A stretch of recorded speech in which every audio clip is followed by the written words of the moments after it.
बुजुर्ग फरमाते हैं मैंने दुआ मांगने का तरीका अपनी बीवी से सीखा। हजरत वो किस तरह?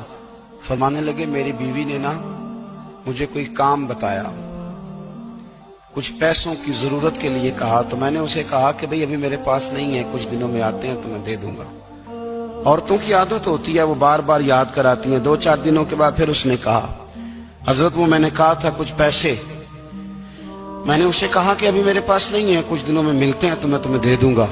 उसने कुछ दिनों के बाद फिर कहा हुजूर वो मैंने कुछ पैसे कहे थे। फरमाते मैंने डांट दिया, मैंने कहा कि क्या तू रोज मुझे शर्मिंदा करती है, कहा ना मेरे पास नहीं है, होंगे तो दे दूंगा, तू रोज याद कराती है। फरमाते उसने पहले तो मेरी डांट को सहा, फिर मेरे सख्त जुमलों ने उसकी आंखों में आंसू पैदा कर दिए, फिर उसने अपने आंचल में अपने उस दुख को समेटा और फिर उसने एक जुमला कहा तो मैं रो पड़ा और मुझे अपने रब से मांगने का तरीका आ गया। मुझे कहने लगी हजरत जी आपने डांट दिया, मैंने सह लिया, पर आप ही मेरे शौहर हैं, बताएं ना, आपसे न कहूं तो मैं किससे जाके कहूं।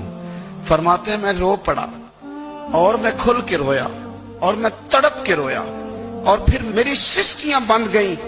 तो मुझे कहने लगी आपको क्या हुआ?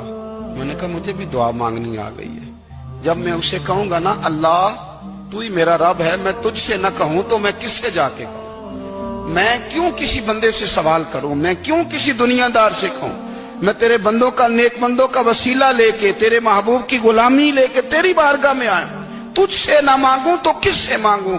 समझ आ गई है, जब मैं इस रंग में मांगूंगा तो तेरा रब मेरे ऊपर बड़ा ही फजल फरमाएगा।